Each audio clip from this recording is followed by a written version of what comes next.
Depuis que Vladimir Poutine a décidé de transformer sa campagne d'agression de 10 ans en une invasion totale de l'Ukraine, une question est sur toutes les lèvres. Qui sera le prochain ?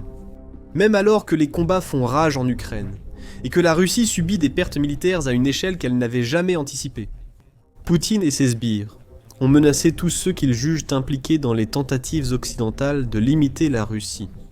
Les États baltes, la Pologne, la Suède, ils ont tous déjà été menacés. Mais il pourrait maintenant y avoir une réponse à la grande question.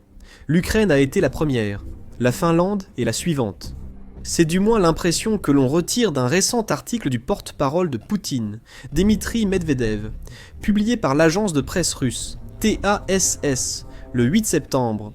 Medvedev était le vice-président du Conseil de sécurité de la Russie, et un allié fidèle de Poutine.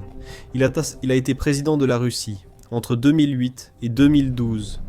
À l'époque où Poutine faisait semblant de se soucier des limitations de mandat présidentiel en Russie, Medvedev n'était plus nécessaire comme président fantoche. Il passe désormais son temps à exprimer ce que Poutine souhaite, pour éviter que Poutine ne le dise lui-même. Et le 8 septembre, Medvedev a dit beaucoup de choses qui semblaient étrangement familières. Dans son article pour TASS, Medvedev a averti la Finlande. La principale chose dont le pays doit se souvenir, c'est que toute lutte contre la Russie pourrait mener à l'effondrement de l'État finlandais. Une fois pour toutes, cela en soi n'a rien d'inhabituel. La Russie dit à tous ceux qui veulent en bien l'entendre qu'ils perdraient une guerre contre la Russie si jamais elle éclatait. Cependant, ce sont les justifications de ces menaces qui devraient attirer l'attention du monde. Obsédé par une soif de revanche et déterminé à inverser l'issue de la confrontation soviéto-finlandaise de 1939 à 1940, la direction de Suomi s'est imprudemment plongée dans le creuset de la guerre, aux côtés de l'Allemagne nazie, à l'été 1941, écrit Medvedev, faisant allusion au fait que la Finlande était un ancien allié nazi. Il ajoute que les ambitions agressives d'Helsinki correspondaient à la politique allemande des années 1940. Encore une fois, l'intention est claire. Medvedev veut rappeler au lecteur qu'autrefois, la Finlande a coopéré avec l'Allemagne nazie. Elle a même participé au siège dévastateur de Leningrad, tout cela est vrai. Cependant, les déclarations de Medvedev manquent de contexte essentiel.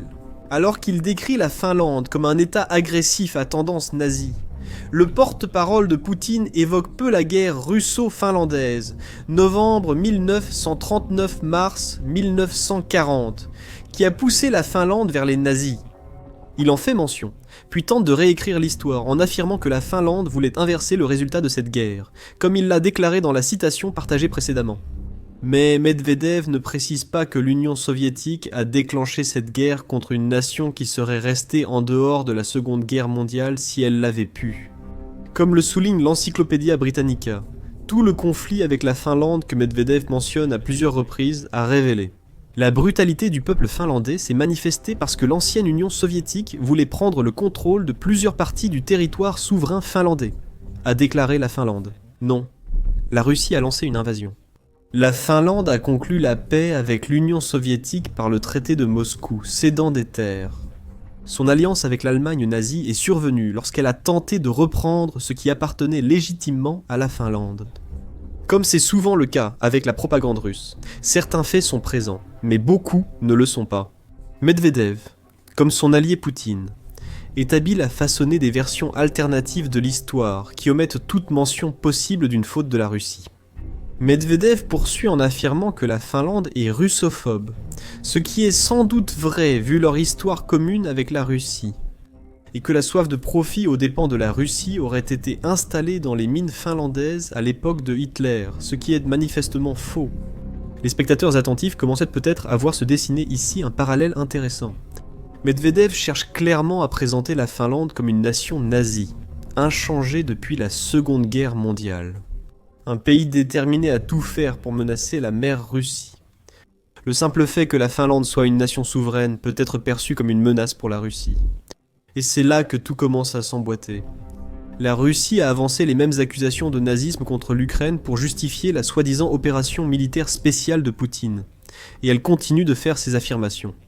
En février 2023, la British Broadcasting Corporation a vérifié les faits d'un discours prononcé par Poutine, dans lequel le dirigeant russe affirmait à plusieurs reprises qu'un régime néo-nazi s'était installé en Ukraine. Après 2014, c'était un mensonge. Lors des dernières législatives en Ukraine, avant l'invasion de Poutine, seuls 2% des électeurs ont choisi des candidats d'extrême droite proches des nazis.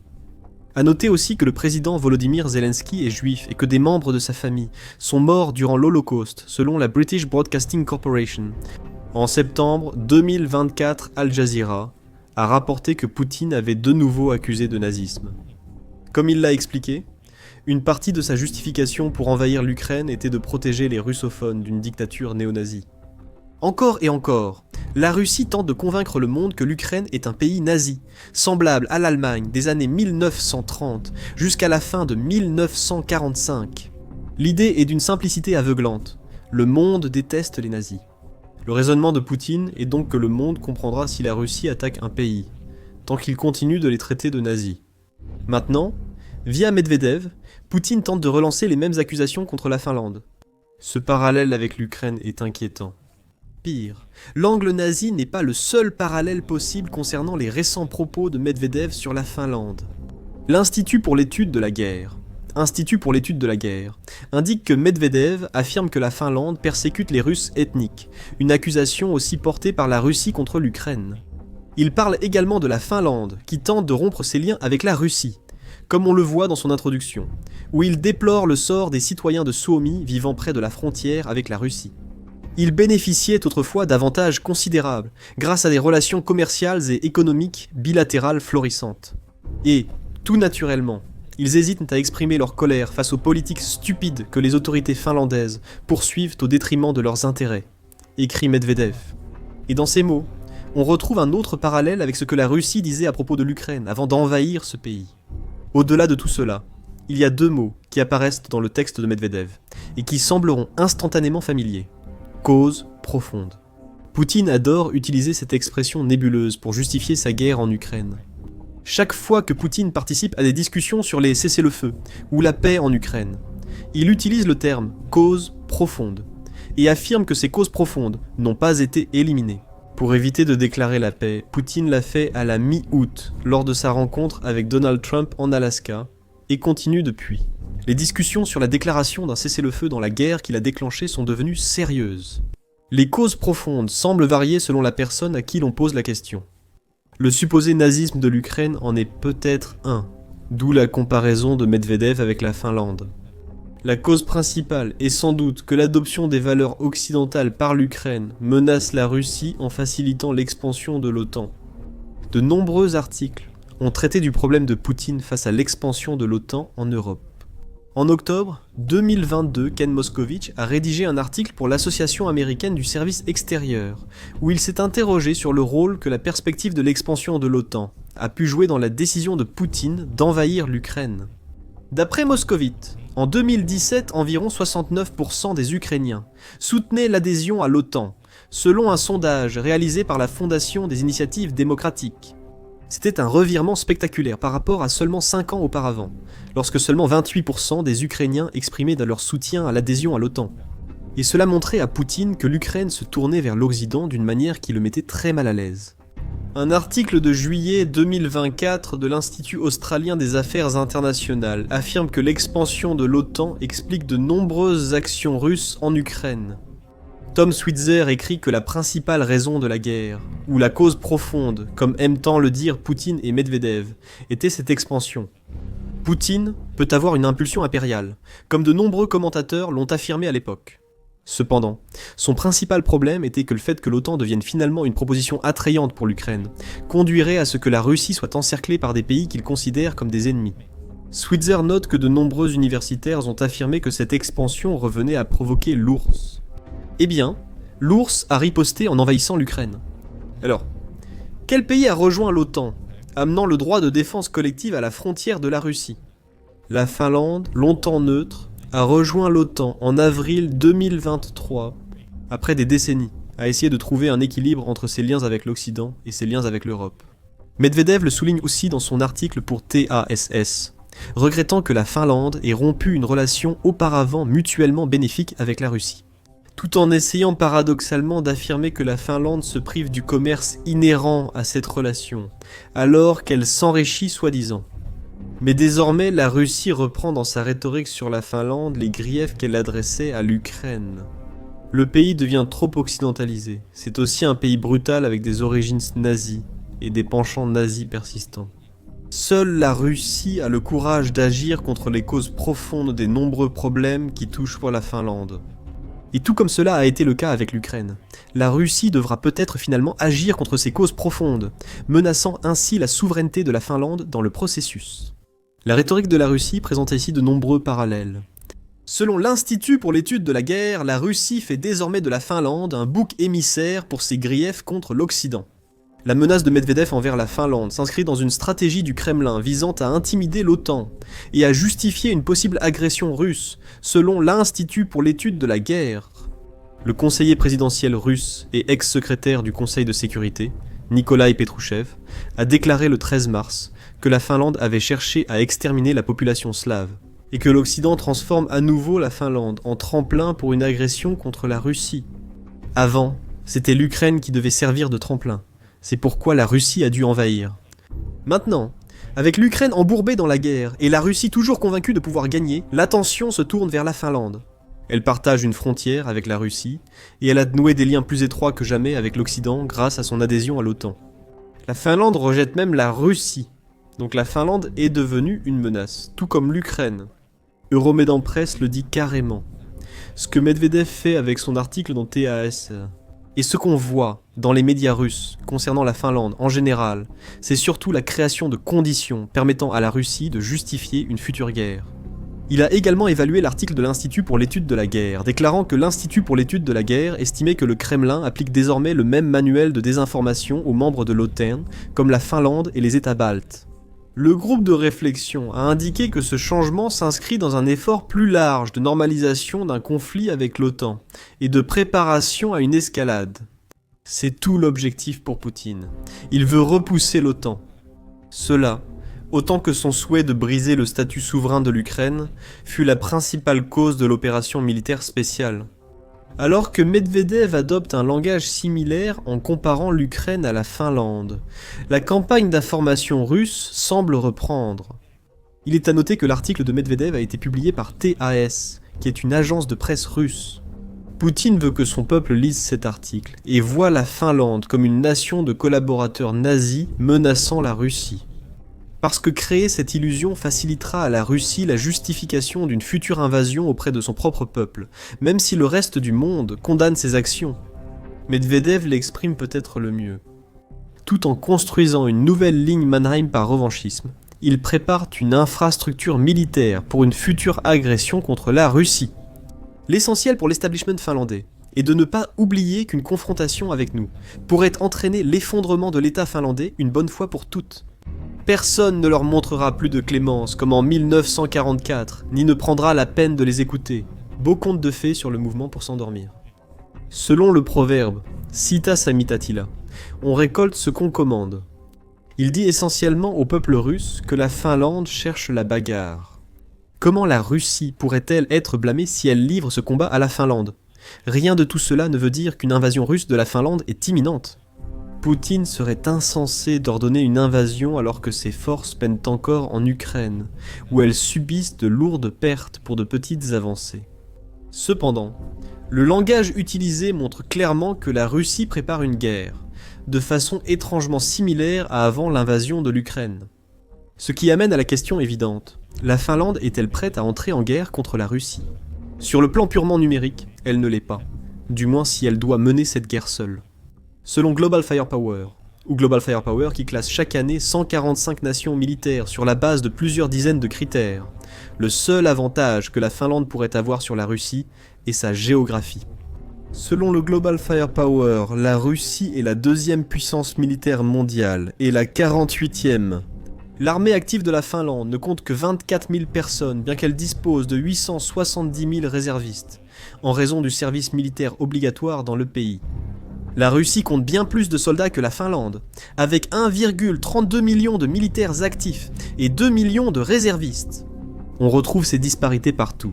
La Russie dépense environ 120 milliards de dollars de plus chaque année pour son armée. Elle dispose de 4129 appareils aériens supplémentaires dans son armée de l'air, en plus d'une vaste flotte de drones. Pendant la guerre avec l'Ukraine, la Russie dispose de milliers de chars, de véhicules blindés et d'unités d'artillerie en plus, même en tenant compte de ses lourdes pertes en Ukraine. La Finlande est sous bien des aspects moins préparée à un conflit que l'Ukraine, car c'est une nation bien plus petite. Bien sûr, ce ne sont que des chiffres, mais sur le papier, la Russie devrait anéantir la Finlande si les deux pays entraient en guerre. Mais le ferait-elle ? Même si l'armée finlandaise n'est pas aussi puissante que celle de la Russie, son peuple est certainement mentalement prêt à se battre. C'est ce qu'a révélé un article publié en mai par The Times, qui expliquait que le mot finlandais, sisu, qui se traduit approximativement par courage ou résilience en anglais, est devenu le mot d'ordre de l'attitude actuelle des Finlandais. Nous pensons que le sisu est en notre super pouvoir, a déclaré à The Times un haut responsable de la défense civile nommé Pasi Ratakainen. Nous vivons dans un climat hostile en Finlande. Voisin de la Russie, il faut du cran. La volonté de se défendre contre la Russie, que Medvedev a transformée en une prétendue brutalité russophobe, alimente également la préparation mentale de la Finlande à un affrontement. Plus de 80% des Finlandais soutiennent la conscription, assurant la formation et la réserve de nombreux citoyens. Et comme l'a dit un responsable au Times, nous avons notre histoire et notre géographie. Chaque fois que notre voisin Poutine dit quelque chose, cela nous rappelle que nous, les Finlandais, ne sommes pas très doués pour être nerveux. Ce n'est pas naturel pour nous. Cela semble refléter la mentalité finlandaise en ce moment. Ne vous laissez pas effrayer. Préparez-vous. Et se préparer, c'est précisément ce que la Finlande fait, surtout en 2025. Comme l'a rapporté l'UNN le 25 août, la Finlande fait tout ce qu'elle peut pour fortifier autant que possible la frontière qu'elle partage avec la Russie. Une partie de ces fortifications consiste en l'érection d'une clôture de 200 km conçue pour faire face à l'afflux de migrants sans papier arrivant en Finlande. Cela est lié aux tactiques de guerre hybride de la Russie, un aspect que Medvedev ne mentionne pas dans son article. Encore une fois, cela montre que la Russie minimise son rôle dans les tensions et rejette toujours la faute sur l'autre camp. La construction de cette clôture a suivi la fermeture de tous les postes frontières. En novembre 2023, 2 de ces postes frontières ont été rouverts un mois plus tard, bien que les immigrés illégaux continuèrent d'affluer. En avril 2025, la frontière a été refermée, et le restera tant que la Finlande se sentira menacée par la Russie. Également en août, Militani a rapporté que les forces de défense finlandaises sont en train de construire un système de fortification souterraine qui intègre des espaces résidentiels et de combat dans un vaste complexe. Rester sous terre protège les Finlandais des drones, de l'artillerie et d'armes que la Russie pourrait utiliser en cas de guerre future. De plus, comme le note Militani, la Finlande bâtit ses défenses souterraines en tirant les leçons de la guerre en Ukraine. La Finlande savait déjà que la Russie préparait une invasion, sans attendre les récentes déclarations de Medvedev. Elle le sait déjà, et elle se prépare. Pourtant, rien de tout cela ne suffirait pour que la Finlande puisse se défendre contre toute la puissance de l'armée russe assez longtemps pour arracher une victoire. Mais c'est là que le problème des causes profondes, dont la Russie sait parler, entre en jeu. Poutine a envahi l'Ukraine car il craignait qu'elle rejoigne l'OTAN. Dans le cas de la Finlande, il doit maintenant faire face à un pays qui fait partie de l'OTAN. Ironiquement, ce pays n'en ferait pas partie sans la guerre en Ukraine. En tant que membre de l'OTAN, la Finlande est protégée par l'article 5 de la charte de l'OTAN, qui stipule essentiellement que tous les membres de l'OTAN viendront à la défense de tout autre membre attaqué sur son sol souverain. C'est cela, plus que les préparatifs de la Finlande, qui pourraient finalement tout empêcher. Sur toutes les tentatives de la Russie de salir la Finlande de la même manière qu'elle a sali l'Ukraine. La Finlande a aussi été très active pour rejoindre l'OTAN. Le Kiev Post indique que cela a permis à l'OTAN d'ouvrir un centre de commandement régional des forces terrestres à Micheli, près de la frontière russe. Ces 2 dernières années, elle a participé aux exercices de l'OTAN, que Vladimir Poutine a dénoncés comme des provocations. En ignorant que les actions russes ont poussé la Finlande à participer, les propos de Medvedev révèlent la pensée de Vladimir Poutine. Le dirigeant russe anticipe un affrontement avec la Finlande et utilise son porte-parole favori pour justifier cela à l'avance. Cependant, la Finlande est prête grâce à la mentalité unique de son peuple et aux mesures qu'elle a prises pour se protéger en adhérant à l'OTAN depuis l'invasion de l'Ukraine. La Finlande se prépare à un affrontement. La Pologne y est déjà engagée. Début septembre, la Russie a mené une grande attaque de drones en Pologne. C'est, à toutes fins utiles, une attaque contre un membre de l'OTAN. Regardez notre vidéo et abonnez-vous à The Military Show pour d'autres reportages sur la préparation des membres européens de l'OTAN à une éventuelle guerre avec la Russie.